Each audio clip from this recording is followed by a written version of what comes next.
Bom dia, hoje é quinta-feira, 13 de abril e começa agora mais uma edição do Bom Dia Baixada. Eu sou Natalina Nini e vamos juntos até as 9 horas da manhã. No programa de hoje vamos falar sobre saúde ocular. Você sabe cuidar direito dos seus olhos? Para tratar do tema eu recebo os médicos oftalmologistas Eduardo Paulino. Bom dia, Eduardo, seja muito bem-vindo ao nosso programa. É um prazer estar aqui e trazer um pouco das novidades e dos avanços e dos cuidados com relação aos olhos. E também Leonardo Verri, que está aqui conosco pela primeira vez. Seja muito bem-vindo. Bom dia a todos. Você que está em casa e tem alguma dúvida, pode participar enviando sua pergunta para o e-mail que aparece aí na sua tela. Eu não podia começar o nosso bate-papo com a pergunta senão essa. O brasileiro, ele se preocupa com a saúde dos olhos? Os olhos são algo de maior contato com o mundo. Todos já sabem daquela famosa frase que num olhar nem 1000 palavras podem explicar o que você está vendo. A saúde preventiva é a medicina moderna. O brasileiro como um todo, dependendo até por setores do país, tem uma forma diferente de se preocupar. Quanto mais o indivíduo está focado numa área de interação tecnológica, trabalho bancário, comercial, grandes centros, a procura é maior. Sem dúvida, porque ele vai sentir as dificuldades.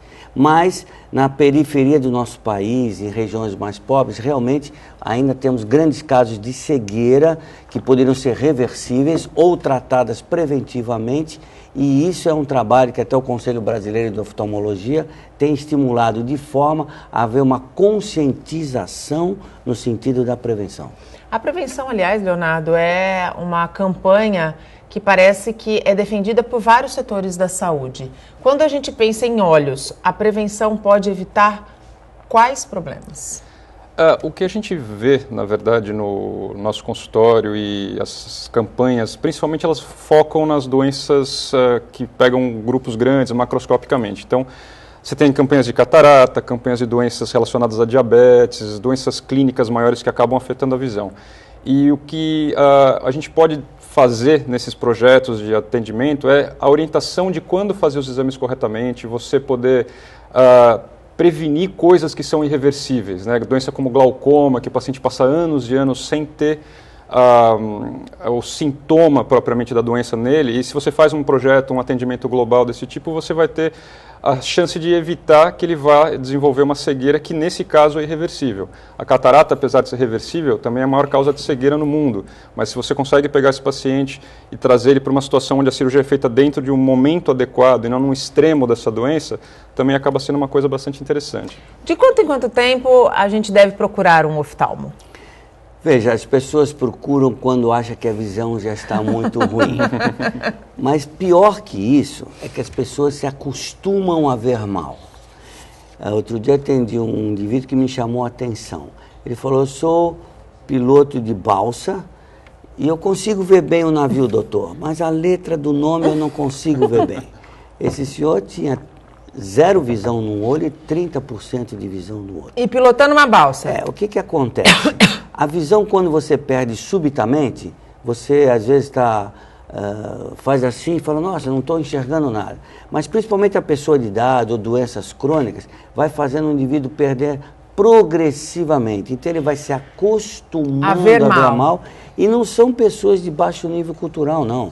Pessoas muito diferenciadas passam a apresentar esse sintoma e por isso, às vezes, o exame para tirar a carta é que dá essa primeira noção. Nós adotamos no nosso instituto uma indicação da procura do médico conforme a característica dele. Então, por exemplo, pessoas de idade, hoje nós fomentamos procurar cada 6 meses, porque normalmente tem diabetes, hipertensão, já pode ter um aumento de pressão nos olhos. E para quem está em casa, vamos esclarecer que diabetes e hipertensão, elas podem e afetam a saúde dos olhos. Sem dúvida nenhuma. Já crianças também é uma coisa interessante. Às vezes você tem uma criança em casa que tecnicamente é normal. Ela brinca, ela parece que vê bem a televisão. Na realidade, essa criança pode não estar sabendo o que é ver bem e ela se acostumou a ver o mundo do jeito dela.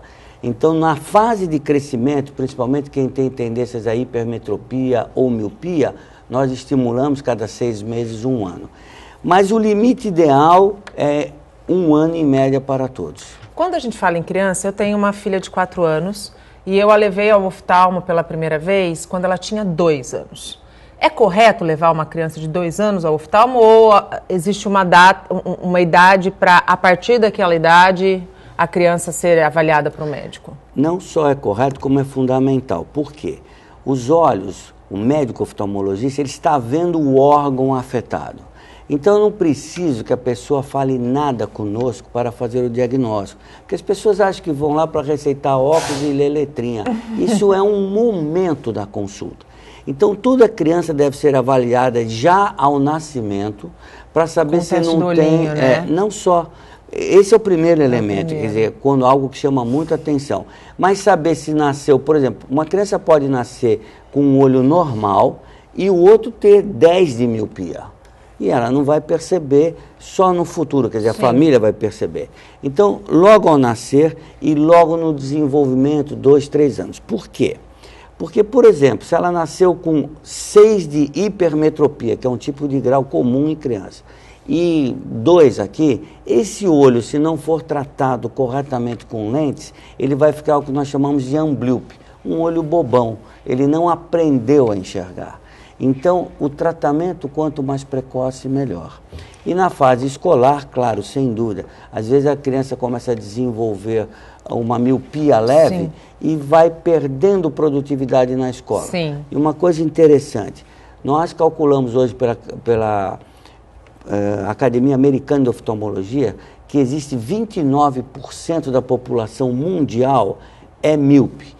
E calcula-se que em 2050, 49% da população mundial será míope. Por quê? Porque todo mundo e as crianças já nascem com o iPad na mão. Essa era a minha próxima pergunta. Isso não é mito. Quando a gente vê criança assistindo televisão por muito tempo, muito perto, e com computador, com celular, com tablet, isso tem que ser evitado? Então, veja bem, existem alguns estudos, o que está acontecendo assim, as crianças estão se enclausurando mais, vivendo o mundo de perto e curtindo menos o mundo exterior. Existem estudos de até do estímulo da luz solar ser importante para o desenvolvimento de um olho sadio. Esse é um dos pontos. No Japão está se fazendo um estudo desse tipo. O segundo fator é que realmente o trabalho muito de perto cria um espasmo, uma contractura da musculatura interna dos olhos e acredita-se que isso pode favorecer o alongamento do crescimento dos olhos e isso leva então à formação de uma miopia maior. Miopia maior. Doutor Leonardo, quando eu era criança eu tratei de estrabismo, né? E na época a metodologia adotada foi aquele uso daquele tampão. Sim. O que é o estrabismo e como é que a gente pode tratar? Existem outros tratamentos hoje, visto que já passaram-se alguns anos que eu tratei da doença. Não, o tampão ainda é um tratamento bastante usado no estrabismo, porque a doença do estrabismo ela é basicamente uma doença do posicionamento dos olhos, né? A criança pode ter esse posicionamento errado em função de uma estrutura muscular que nasceu mal posicionada, e aquele estrabismo que a criança está sempre com o olho desviado, independente de qual, ela vai escolher um olho ou outro, mas sempre tem um desvio. E a outra possibilidade é ter como o Eduardo comentou, o caso de um dos olhos não ter uma visão adequada. E aí a criança às vezes tem o olho na posição normal, só que em algumas situações ela vai desviar esse olho ou para fora ou para dentro, porque um dos olhos é o olho de referência e o outro olho é o olho que não tem essa visão, que é o olho mais cansado, o olho que não tem uma qualidade boa. Nesses casos, o tampão é muito importante, porque você vai tampar o olho bom da criança e vai estimular aquele outro olho a fazer uma fisioterapia visual de esforço para que ele se mantenha neurologicamente ativo. E aí ele volta. E aí ele vai, no limite dele voltar, tem que ser corrigido os graus, tem que ser feito eventualmente algum procedimento, se for uma coisa da estrutura do olho ser doente, você tem que tratar a base e estimular, para que até o desenvolvimento aos 8 anos de idade essa criança consiga chegar num ponto onde os dois olhos se equilibrem. E aí, se for necessário, você vai soltar a musculatura e posicionar o olho no lugar novamente. Por isso que é tão importante a ida ao oftalmologista, esse acompanhamento constante quanto criança, né? Sem dúvida. Então, um alerta aos pais. Existe também o pseudoestrabismo, às vezes aquela criança que tira a foto, a família chega e parece que na certa olhada que ela está em certa posição, o olho é torto. Nessa fase que normalmente são bebês, aqueles bebês bem fofinhos e que não tem a base do nariz formado, então forma-se o que chama-se de epicanthos, que parece aquele olhinho de japonês, aquela pelinha nessa face interna. Então, conforme a criança olha, parece ser estrábico, e nesse caso não é. Aí a gente ensina a mãe só puxar um pouco aqui e o olhinho está reto. A mãe abre um sorriso até aqui e fica feliz. Mas existe aquela que realmente já tem um estrabismo, né, uma má posição, e é precocemente, como o Leonardo falou, que se faz. E muitas vezes, em alguns casos, já requer o tratamento cirúrgico para reposição dos músculos de forma o mais precoce possível. Quais são as outras doenças oculares que podem atingir as nossas crianças? Veja bem, os olhos são a polegada quadrada mais importante do organismo. Se você pegar todo um mundo de professoras de uma universidade e pedir para ele escolher qualquer polegada quadrada para fazer diagnóstico, nada vai se assemelhar do que o oftalmologista pode fazer. Então, nas crianças, nós podemos ter, desde precoce, alguns tipos de tumores, que é uma alteração significativa. Nós podemos ter sequelas de infecções durante a gestação, como a toxoplasmose, que é bastante comum, podendo levar essa criança a ter cegueira, a perda, né, da visão central. Podemos ter malformações dos olhos, como olhos muito alongados, que não se desenvolvem bem a capacidade da retina. Podemos ter cataratas congênitas, podemos ter colobomas da íris, que é um pedaço onde a íris não se fecha e forma como se fosse um vão na parte inferior dos olhos. Podemos ter estrabismo, enfim, podemos ter um mundo. Na verdade, a prevenção, a saúde preventiva é o que vai evitar tudo isso, né, Leonardo? Eu acho que é importante, na questão das crianças que o Eduardo estava falando, que essas doenças que foram citadas são doenças que vêm endogenamente, doenças que nascem com a criança, etc. Mas uma das queixas principais que a gente tem no consultório com crianças são coisas externas. É conjuntivite, é microtrauma, criança que bate o olho no dedo e machuca e tem uma situação onde...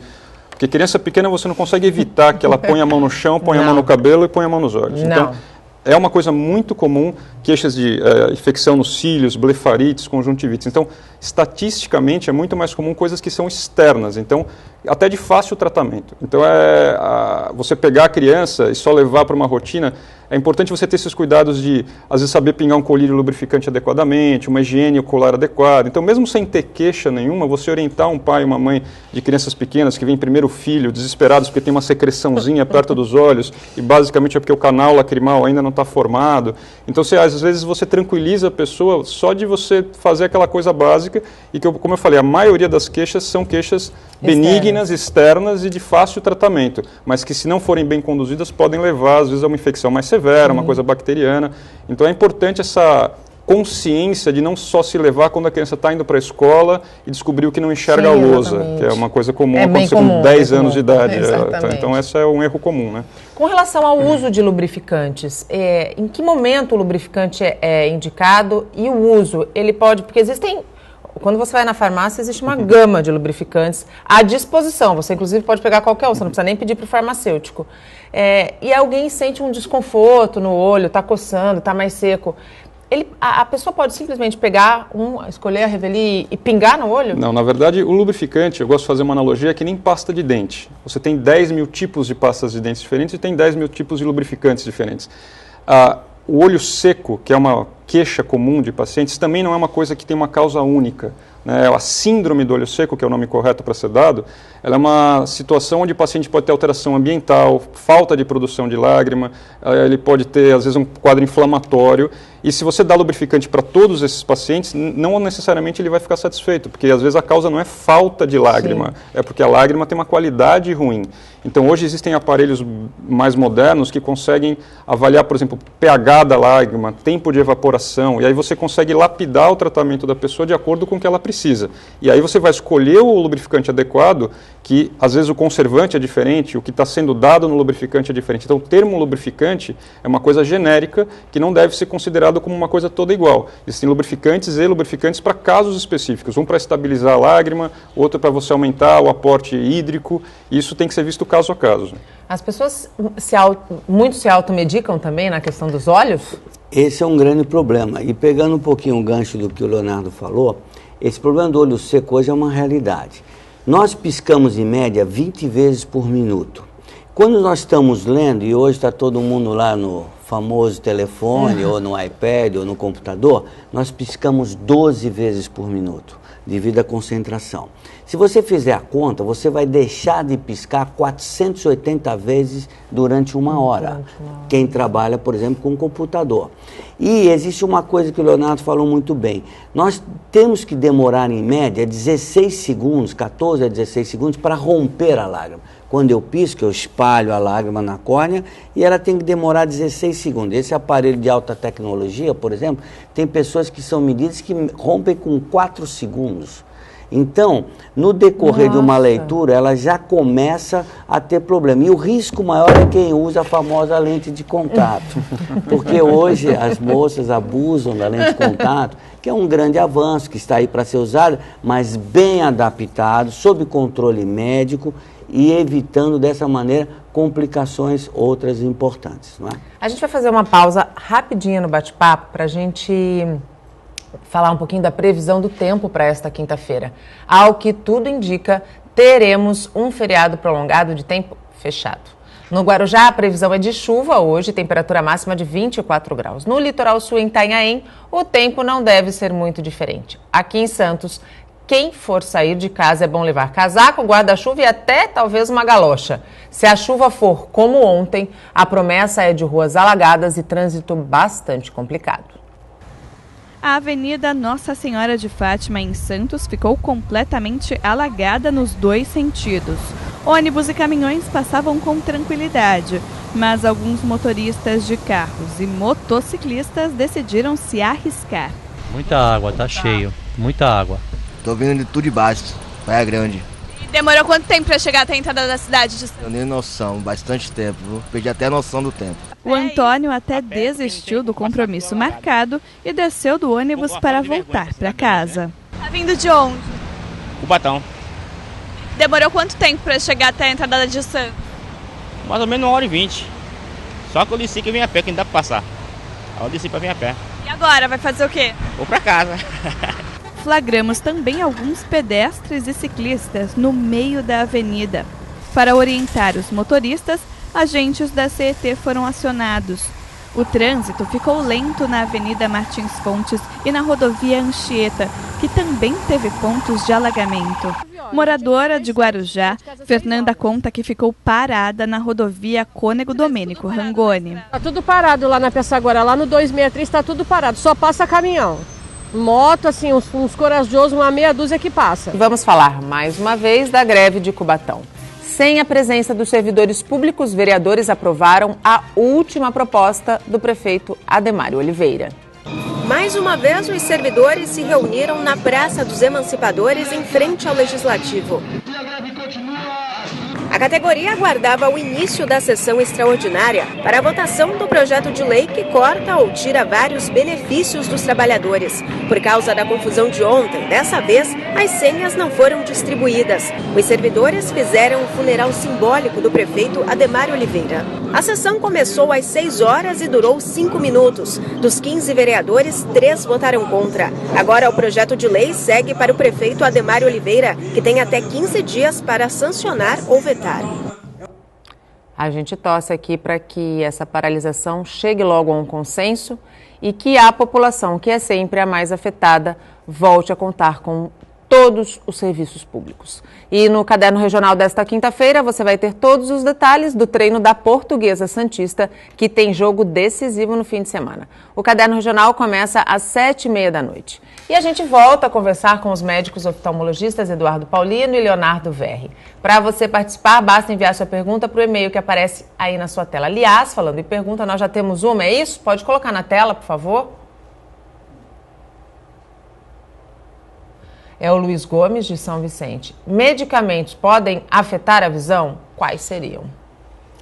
Medicamentos podem afetar a visão, sem dúvida. Então, veja bem, o uso indiscriminado de colírios com corticoide, que são anti-inflamatórios, que deixam o olho até gostosos, falando assim, não são lubrificantes, pode gerar glaucoma em pessoas que têm um pouco mais de tendência e de catarata.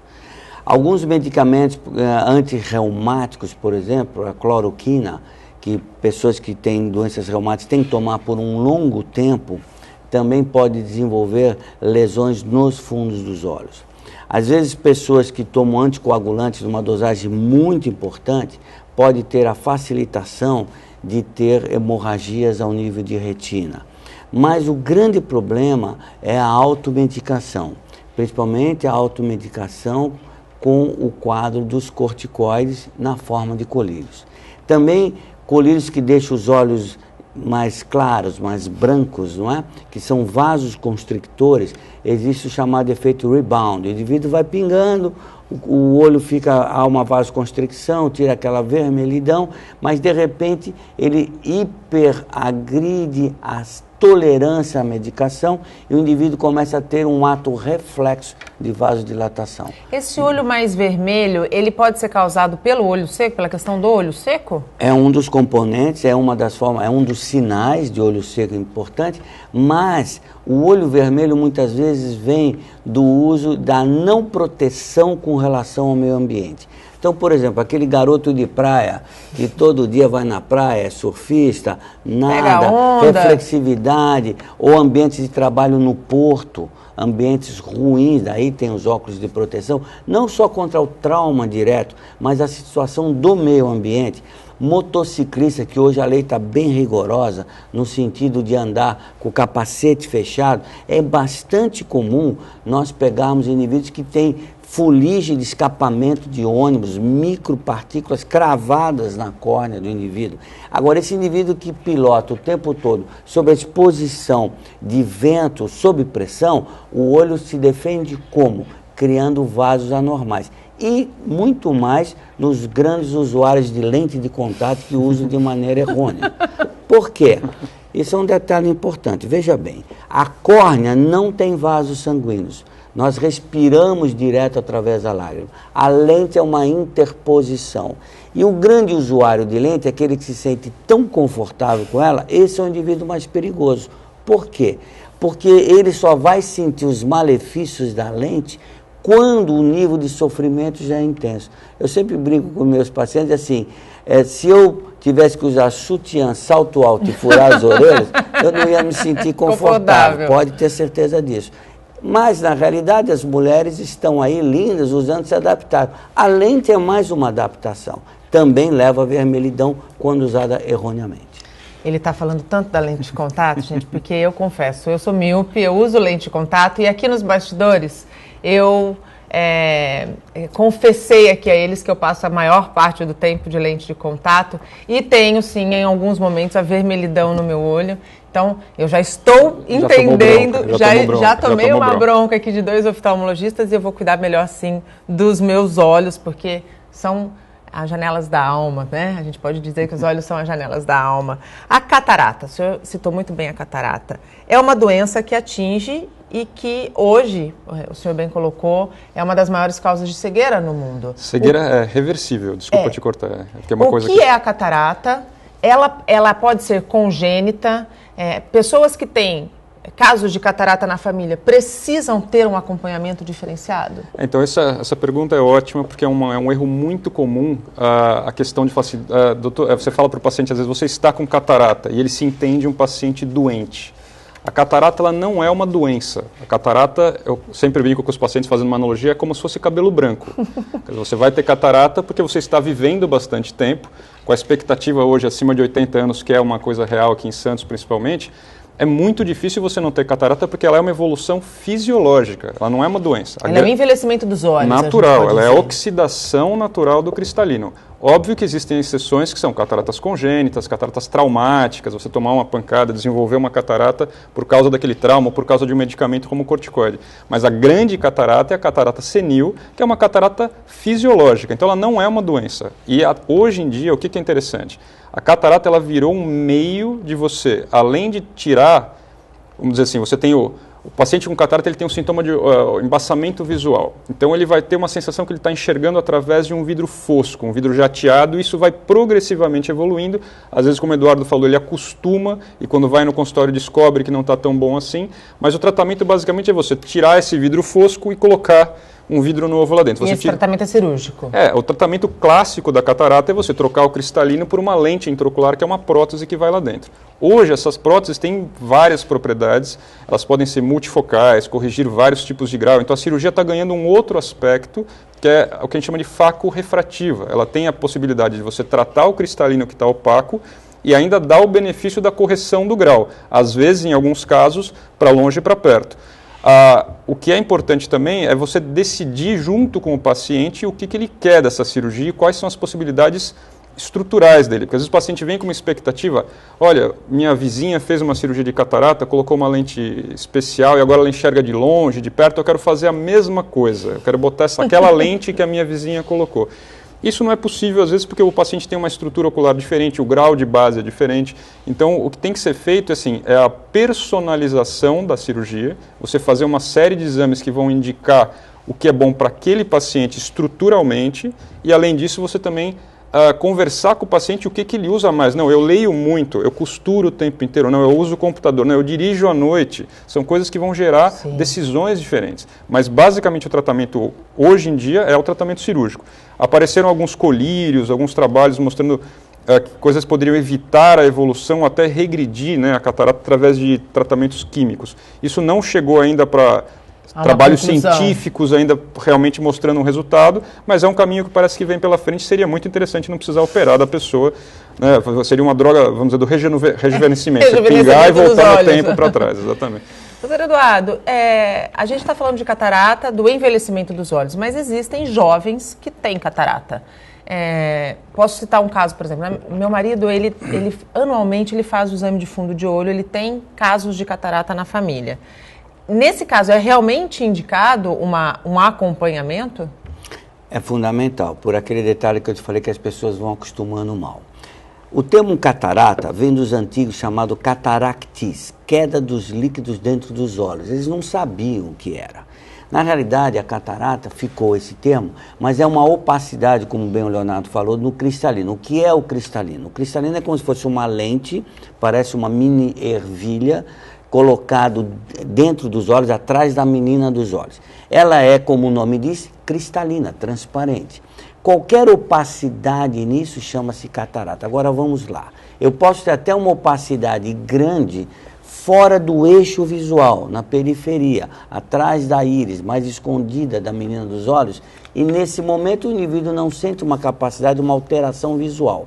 Eu posso ter uma opacidade no núcleo, no centro da lente, e aí vem aquela história que falam todos. Nossa, minha avó ela era campeã, porque ela lia sem óculos e vivia muito bem. Na realidade, essa senhora desenvolveu uma catarata nuclear, que gera uma falsa miopia, que faz a pessoa voltar a ler com a idade, e como os nossos avós, diferente do idoso americano, ele é sempre cercado pela família, alguém acompanha. O idoso americano não, ele quer jogar golfe, quer dirigir seu carro e sair sozinho por aí. Então, ela não sente a dificuldade, porque o mundo dela é cercado dos familiares e é um mundo menor.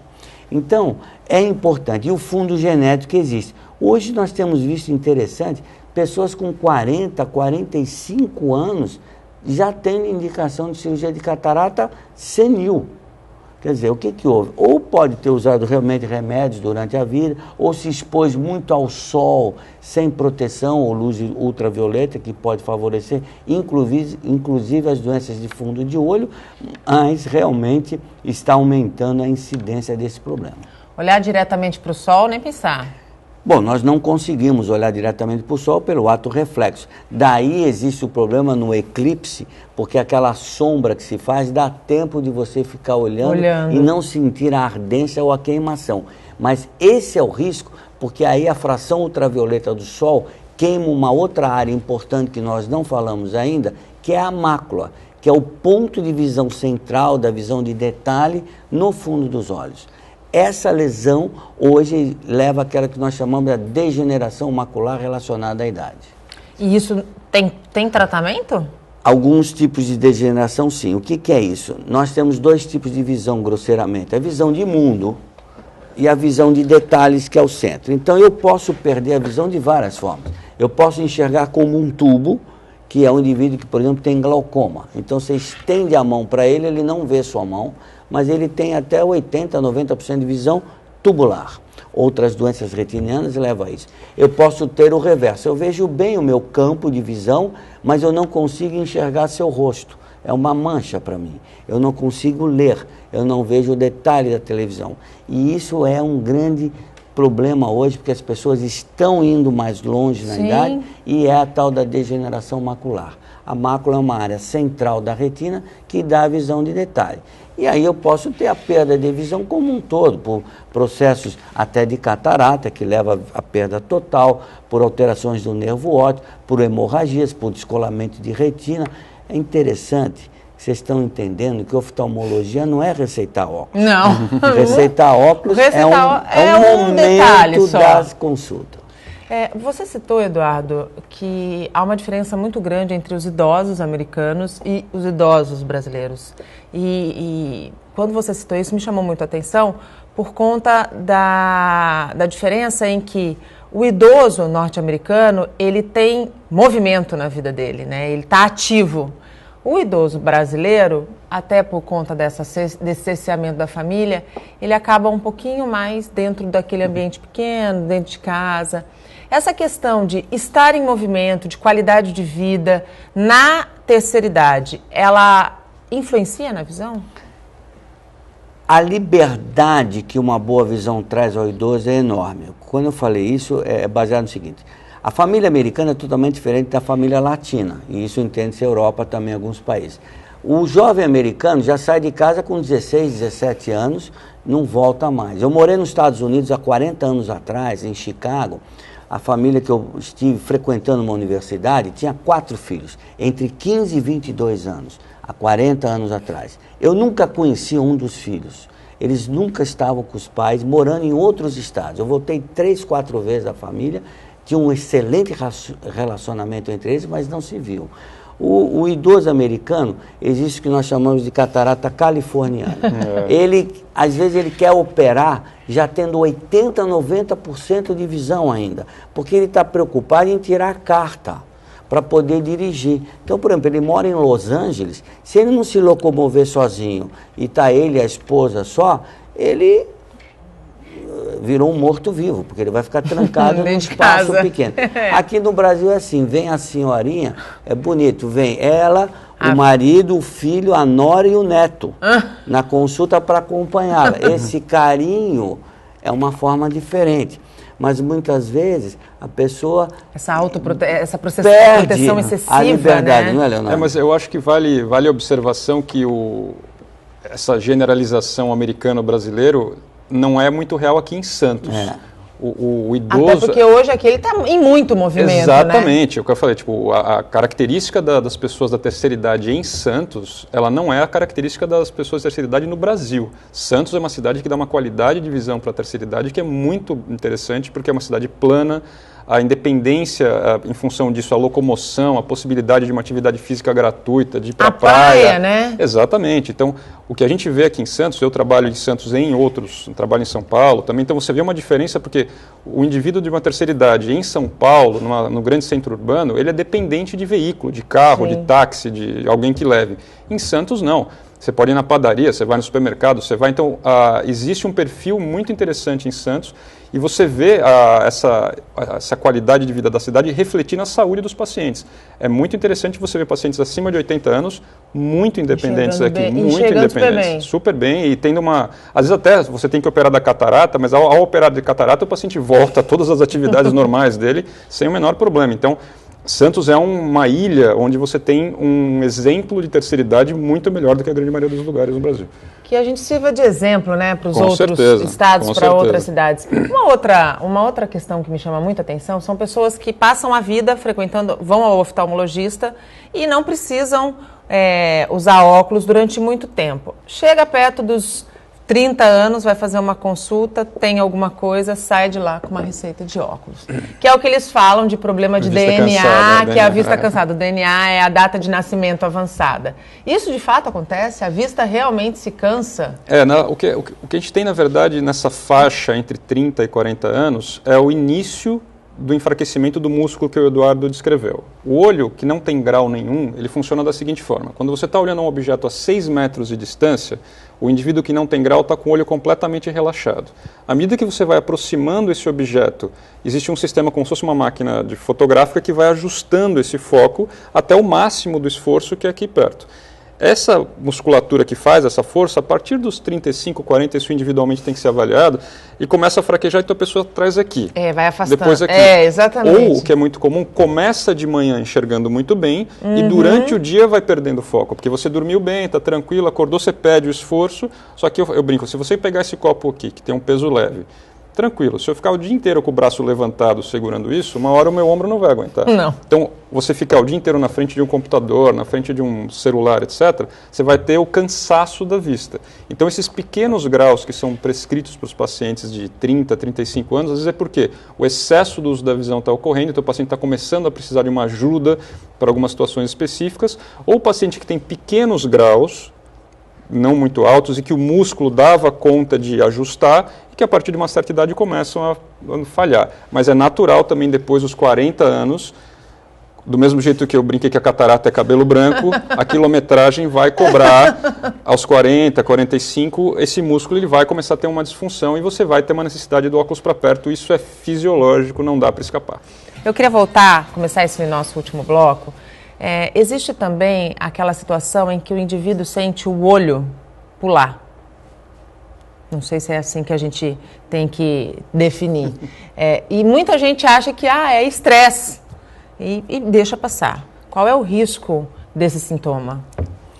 Veja bem, isso chama-se miotaxia, é uma microcontractura da musculatura palpebral que parece que está pulsando. Normalmente, às vezes, pode estar relacionado ao estresse, muita tensão, muita correria da vida.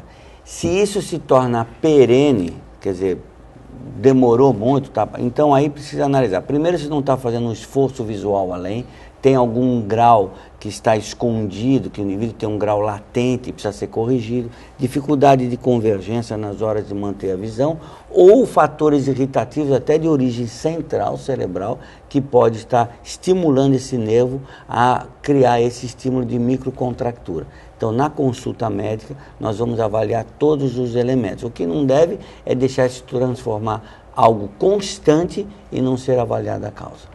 A gente tem mais uma pergunta de um telespectador. Pode pôr na tela, por favor? É o José Gama de Santos. O cérebro compensa quem nasce enxergando apenas com uma vista a ponto de ter uma visão normal? Quando nós perdemos a visão total de um olho, nós não perdemos 50% da visão. Nós temos, na realidade, 70% da nossa capacidade correta, a tal ponto que pode-se tirar a carta do automóvel, não é?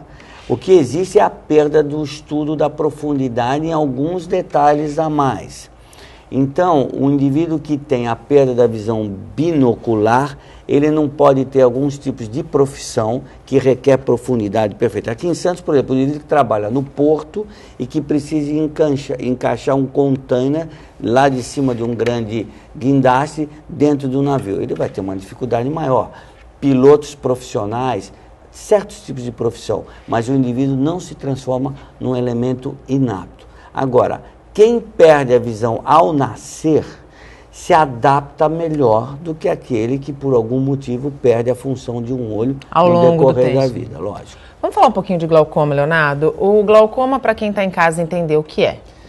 O glaucoma é uma doença do nervo óptico. O nervo óptico, fazendo uma analogia bem simples, é como se o olho fosse uma câmera, como essas que a gente tem aqui na nossa frente, e o nervo óptico é o cabo que leva a informação da câmera para dentro da região da cabeça. Então, a doença do nervo óptico, que é o glaucoma, é uma doença onde esse nervo óptico vai sofrendo algumas agressões e vai sendo destruído estruturalmente a ponto de perder a sua função de condução elétrica dessa imagem. A causa principal, que é a pressão ocular, que é uma das causas que sempre foi o grande referência, né, a referência da doença era a pressão ocular. Hoje perdeu um pouco a importância, mas o que é mais perigoso no glaucoma, que tem que ser visto sempre com muito cuidado, é que o glaucoma é uma doença silenciosa. Exatamente. O paciente tem a doença já instalada e ele vai passar 10, 15 anos com essa doença sintoma, instalada. Né? É assintomático. Exatamente. Se ele for no oftalmologista que fizer um bom exame, às vezes essa doença é diagnosticada sem o paciente ter a menor ideia de que ele tem essa doença.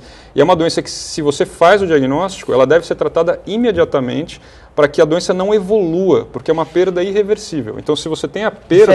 Diferente da catarata. Você não volta para trás. Então, uma coisa que é muito triste é você ver um paciente que às vezes foi usando óculos comprados sem uma avaliação adequada, ou foi fazendo só troca de óculos baseados em receitas e não faz um exame que mede a pressão, que você avalia o nervo óptico estruturalmente, e que fala, doutor, eu sempre comprei óculos todo ano, cheguei lá e não estou enxergando. Aí você vai ver, já é um nervo que tem uma lesão irreversível com uma perda de visão, às vezes, bastante complicada.